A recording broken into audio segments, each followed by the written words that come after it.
I'm not obsessed with the crucifixion of babies. Did that look cool? Okay, this is absolutely horrendous angle. My hair is wet. We're gonna have to accept that. I just needed to say that I've decided to start with Things Have Gotten Worse Since We Last Spoke. It's these two women emailing about one of them trying to buy the other one's apple peeler. And then I just got to part 2, and it's called What Have You Done Today to Deserve Your Eyes? So I'm intrigued, and I hope it gets disgusting. What? Oh my god. Okay. Okay. We're gonna give an update. I'm in like part 4. Well, I'm not quite sure where this is going, but the direction it turned, at least at that point, is just not something you would ever consider as a possible real thing that would happen in a published piece of work, because it's so out of pocket. So out of pocket. Like I don't want to spoil, but like it's so much worse than anything you're imagining. Now I've gotten to another chapter that is involving, now if you really don't want to hear a single out-of-pocket thing that happens in the story, fast forward a little bit. Let's just say this chapter is involving the crucifixion of babies in very graphic detail. I can't stop reading because I need to know what on earth is happening. Like where is this trying to end? How could it get worse? Because I know it will. And I'm obsessed. Like I'm obsessed with, I'm not obsessed with the crucifixion of babies, but I'm obsessed with the fact that Eric LaRocca went there and is like, what does he do? I need to know the intent. I need to know what's going on. I'm intrigued, and I can't believe I waited so long to read this because I know everyone was talking about it for a while. Anyway, I'm gonna keep going.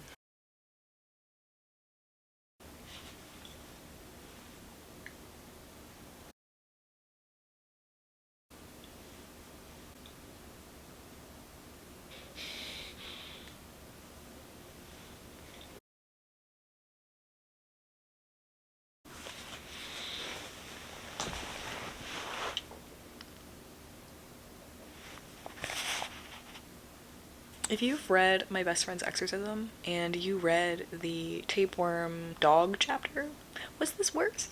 Maybe. Maybe it was. I'm gonna finish this thing.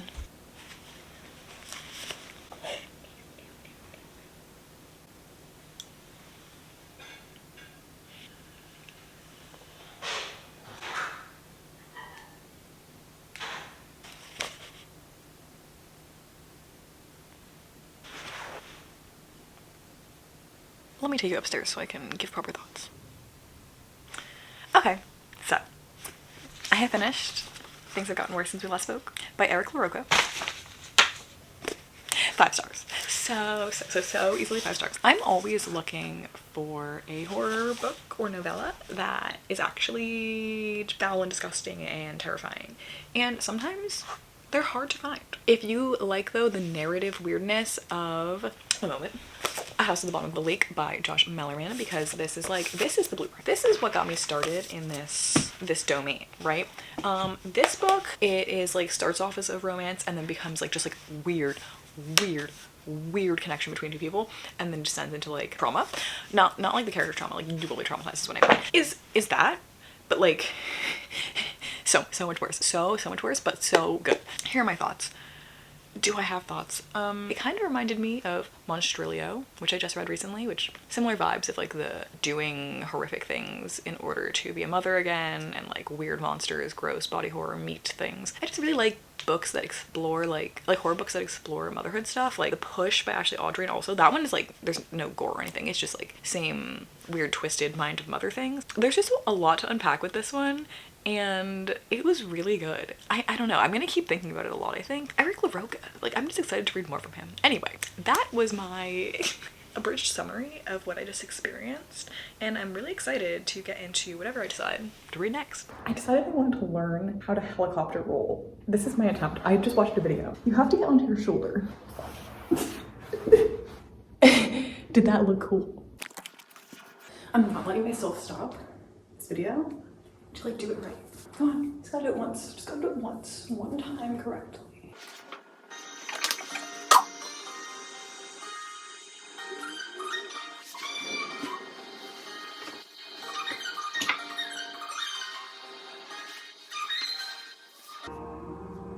Oh, that's so gross. I just spent 3 to 4 hours of my morning making a 30-second dance. But you know what? I needed to exercise. Readathons are the time when you probably will forget to exercise.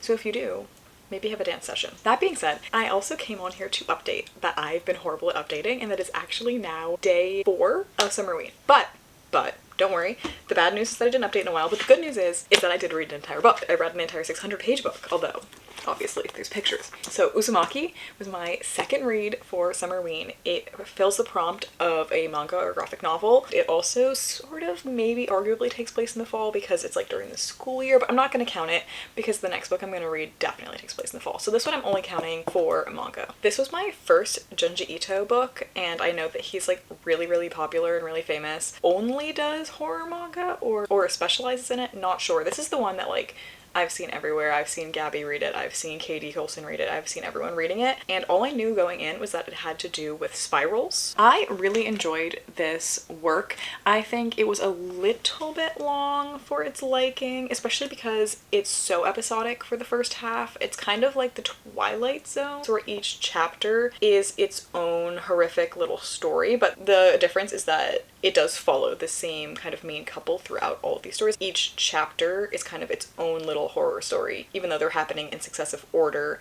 and they all take place in the same town and they all have to do spirals. But by the second half, it kind of just becomes one continuous story. The ending was kind of iconic. I've seen people complain that kind of don't address where certain characters went by the end, but I feel like it does. Like, did you read the same ending? It doesn't explicitly say what happened to each single character, but I think we know what happened to every character, okay? This also kind of reminded me, weirdly, and I know I might be subconsciously making this comparison because they're both like anime, manga, whatever, but it kind of reminded me of Your Name, the anime movie. I think there's also a manga, but I've never read that. Only in the sense that it follows like a couple, that it has like this like cyclical nature situation going on. That's the only way I'm kind of really drawing a comparison. I think a better comparison in terms of the horror would be House of Leaves, because that is like the pinnacle of like labyrinthine horror. And if you've read it, like, you know. And obviously they're different. Like, it's not the exact same thing, but the idea of like getting lost in this like never-ending space, that idea is in here too. I'm gonna attempt to like give a quick flip through. Like, obviously I don't want to spoil things, but like, it's just, it's all really cool, really creepy stuff. I had a good time. I give it 4 stars. Forgot to actually say that before. The next book on my Summerween TBR is The Chalkman by CJ Tudor, and I already read the prologue and first chapter. I forgot, I've already read a book by CJ Tudor before. It's called The Drift. Or I didn't know that her writing style in that book would be like so similar in this book in like such a good way, because she writes from like this really outside perspective that I feel like a lot of authors are afraid to do or just don't do because it feels like you're told to just do first or third, whatever. This is just like very omniscient and very interesting, because I don't think I've read many books with such an omniscient narrator before. Obviously this also fulfills the takes place in fall prompt because there's leaves on the cover, and the first sentence is literally the girl's head rested on a small pile of orange and brown leaves. So I'm 100% sure this takes place in fall. It also has orange and black on the cover, which is the other prompt, and it's thriller, which is the last prompt. So even if this is the last book I read for the readathon, which hopefully it isn't, it will fulfill all the prompts, so that's good. I'm kind of living for it. I'm ready for the rest. I know CJ Tudor will not do me wrong. Alright, so to wrap up what I read in this specific video in the first half of Summerween, we had Things Have Gotten Worse Since We Last Spoke by Eric LaRocca, 5 stars. And Uzumaki, 4 stars, which I just talked about in great length. In the next video, which will be the second half of Summerween, I will be reading The Chalkman, and I'm so excited about this. And then the other book that I've decided to read, I had a whole crisis. Earlier in my last video that I made, I'm pretty sure I said I would be reading The Hanging Girl by Eileen Cook, but I started it. Oh, did I start it? I got a chapter into that thing, and I said no. It was a YA mystery, and sometimes they're good, sometimes they are, but it's harder to find, and the first chapter was not gelling with me. So after work last week, I did walk on over to McNally Jackson because I work in Soho. I can't resist, like, it's right there. And I did pick up 2 books. One of them is obviously not what I'm gonna be reading, but I got Everything I Know About Love by Dolly Alderton because Rachel, you told me I had to read it, so obviously I got it. But the other one I got, I couldn't resist. I've seen Gabby talk about this so much, and she's one of the co-hosts of this readathon, and I've heard her say it is so good, sick and twisted. Sick and twisted. And I've heard a lot of other people really like it and also say that it's sick and twisted, and that is The Troop by Nick Cutter. And you know, all I know about this is it's like a group of Boy Scouts who go camping on an island, get stranded, something like that. It's kind of giving Lord of the Flies vibes. I don't know, I've just heard it's like you can't be prepared for how sick and twisted it gets. So like that naturally is intriguing me to need to read this next. And it also has orange on the cover. It's also blurbed by Stephen King. I'm not gonna not listen to the man himself. So in the next video, be super excited because I'm 100% reading this and like hopefully as long as I have time, at least starting the troop. Thank you guys so much for watching. Please consider liking and subscribing and commenting for engagement. I'm so excited to dive into these next reads. You'll see me again very soon. Thanks for watching. Bye!